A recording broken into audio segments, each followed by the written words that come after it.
We've heard something about the meaning of life. So I want to say something about the meaning of death. I want to talk theologically and to talk about the roots of how we understand the ethics of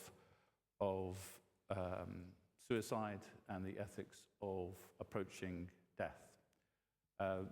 These are not primarily about the law of assisting suicide. I think the reasons for opposing a law on assisted suicide, as has already been sketched, are more to do with human solidarity and the dangers of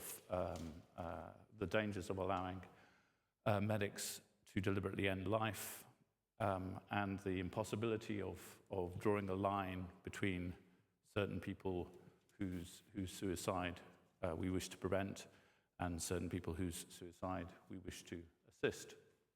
But I think that behind this there are more fundamental questions and fundamental theological questions. I think there's a danger for Christians of focusing too much in relation to this kind of issue on God-created human beings in the image of God and the unity of body and soul and the dignity of this life and the value of this life, and thinking perhaps theologically of the incarnation, resurrection, and not including as inherent to the Christian message that we must remember that we are dust, and to dust we will return, and that we cannot understand Easter Sunday without Good Friday. And we need to understand, we need to think about the fact that we will die. And when we think of the wrongness of killing, I think in terms of the ethics of euthanasia and assisted suicide, people often start with euthanasia and they think of the wrongness of killing other people. And there are all kinds of reasons why it's wrong to kill other people. That's why every country in the world, every society has rules which prevent people from killing other people. But assisted suicide is not simply, I think, a failure of solidarity in relation to, or a kind of responsibility, indirect responsibility for somebody else's death. It also raises the question of what is wrong with suicide. Now, obviously, suicide has a dramatic effect on other people. This way of dying complicates people's grief. But there's a question for the person themselves. We imagine that we weren't in a situation where it would affect others if we were, stranded on a desert island or whatever.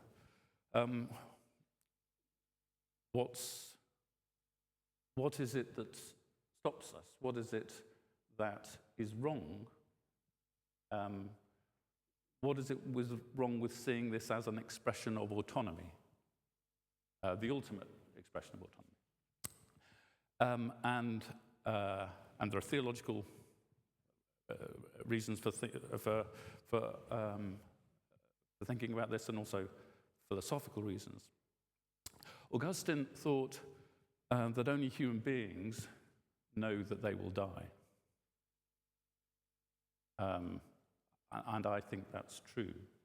I think that there are other animals that grieve, that pine over the death of others, but I don't think there are other animals that understand that they will die, that they will cease to exist, or at least in this mortal life will cease to exist. The angels could understand, but they don't die, or at least they don't die in the body. Only human beings know that they will die. So And in that, we have both our dignity, but also a sense of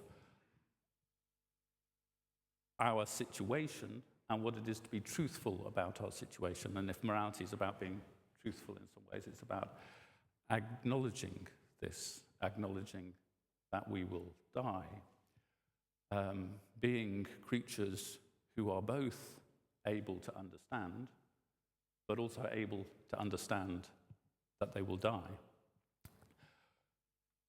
And a problem I think that we have in relation to medicine sometimes is recognizing that we will die, is recognizing that we have limits, that we are animals who die. Cardinal Ike mentioned a book which was very influential in Holland in the 1960s, Medical Power and Medical Ethics. And as I understand it, the thesis of this book was that euthanasia was needed not so much in order to, as an expression of medicine applying to suffering, not as it were as the expansion of medicine, but euthanasia was needed in order to, as an antidote to medicine which had become too powerful, which had been overused. It was the overuse of medicine that people had become afraid of. It was the futile, excessive use of medicine and the extension of life, the seemingly unlimited extension of life, but with a kind of diminishing return in terms of quality of life, which it was necessary to have a technical answer to. So it was a technical answer to a technical kind of problem, the problem of the power of medicine. And the power of medicine needed a new medical ethic. That was, as I understand it, the thesis of the book. And the danger for Christians sometimes is that this emphasis on the importance of life, the importance of this mortal life, the importance of every moment being significant, is that it tends towards vitalism. It tends towards thinking that the length of life is what is most important in life, which only has to be stated to be obviously false. Otherwise, Jesus would have been older before he died. It is necessary for a grain of wheat to die in order to bear fruit. Which biologically is not quite true, but it is essential that we die, and this is a truth which is this is not only about biology, but it's about dying. This dying to self is essential for grace, for an understanding of grace. And so we need to receive our death. And death, it seems to me, ultimately is something that happens to us. It isn't something that we achieve. It isn't something that we do. And even someone who kills themselves is both the perpetrator and the victim. But in as much as they're the victim, it is still something that happens to them. Death is always something that happens to us. And ultimately, we need to accept that there are things that will happen to us, that we are passive to, that are limits to our activity and autonomy. And this is not to diminish autonomy, but to understand it as it is, to understand it in the world. Heidegger might think, Dasein and so on. It is to understand ourselves in the world as creatures who will die. Now, for Christians, this death received by God is received in the hope of a new life. But it is still death. It is still death. And perhaps because we have hope, what it should be, I think, is because we have hope, so we can face the fact that we will die. And the danger is or a danger in medicine, a danger in society, is that because death represents the limit, our limit, that we don't want to acknowledge that. And it is possible we will all die, but it isn't that all will necessarily recognize that, will accept that. So the acceptance of death is something which, as it were, we might or might not do. And then there is the question of suicide. Again, only human beings intentionally end their life. No other animal does. And angels can't. They don't have a mortal life. So there is something, the possibility of suicide is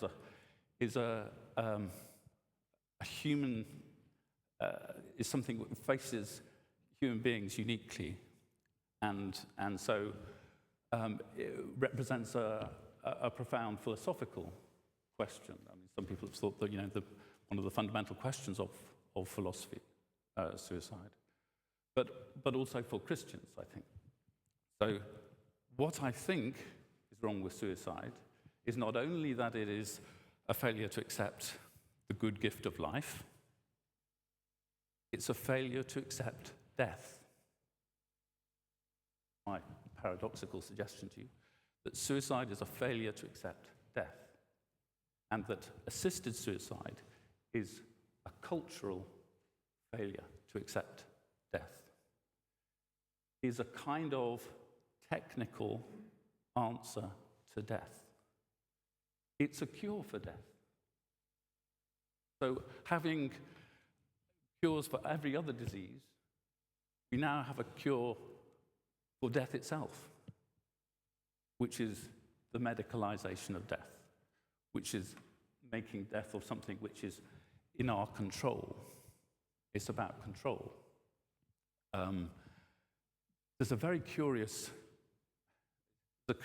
phenomenon that where people have a choice, so in the Netherlands and Canada and Belgium and Australia and New Zealand, other than Victoria on one side, they where you have a choice of either the doctor doing it or the person doing it, overwhelmingly, people want the doctor to do it. So 97.3%, I think, in Holland, 99.4% in Belgium. In Canada, out of those 13,000 deaths, which were mentioned earlier, fewer than 7 were self-administered. There is a wish for medicine to control death, but there's also an ambivalence about taking that control. So we do want there to be some sort of control, but we give that control to the doctor, which is also deeply paradoxical because it's supposed to be about autonomy, but people don't want to do it. I wrote a paper in this, and I quoted Thomas Campus, who says, man proposes, but God disposes. And I said, in a way, with euthanasia and assisted suicide, with assisted suicide, the doctor proposes, in the sense of giving the lethal medication, but it's the patient, ultimately, who does it. The doctor, who is the human being, and the patient, who is God. But in euthanasia, the patient, who is a human being, and the doctor, who is God. It is the doctor who takes control. The person proposes by asking, but it is the doctor who does it. And I think this is the attraction of it. The attraction of it is that medicine could do this. And that's why it's important that the doctor does this, symbolically, it seems to me. I'm not sure about time, yes. So I'm suggesting that from a Christian theological point of view, as well as Christmas, Incarnation, Resurrection. We don't forget Good Friday. We don't forget death as inherent to our anthropology. That we are dust is inherent to our anthropology as much as being in the image of God. And to our understanding of how we live in society, and to our understanding of medicine. So though medicine can do many things, what it can't do is cure death, because death is not for curing, but it is for accepting. And the idea of accepting death is something which should be, I mean, the danger with Christians, as I say, is because of some profound truths in Christianity, those become exaggerated, and other truths in Christianity are not properly invoked. So Chesterton says Christianity reconciles furious opposites by keeping both furious. And so we furiously accept the value and dignity of life, and we furiously accept the reality of death, and that accepting the reality of death is part of how we will find new life through God, through grace. And some of this is something which also could be understood by non-Christians, because it also, to be honest about our situation, ought to be something for Christians, non-Christians. But I think there's a Christian way to understand this. And this can also be a way, something that should be a gift of Christianity to the wider culture, is we'll troop up on Ash Wednesday, remember you are dust, and unto dust you shall return, and that this helps give life, this helps give meaning to life. And there is a part of medicine which has accepted this, and that is palliative care. And palliative care is important not only because it's tending to the sick, but precisely because it's tending to the sick in a way which accepts that people die. That's fundamental to it, and that's why it's a fundamental corruption of palliative care to try to join it with assisted suicide. Because palliative care, which represents the acceptance of death, is then you're trying to link it with something which is a technical cure for death, I think. And I'll stop there.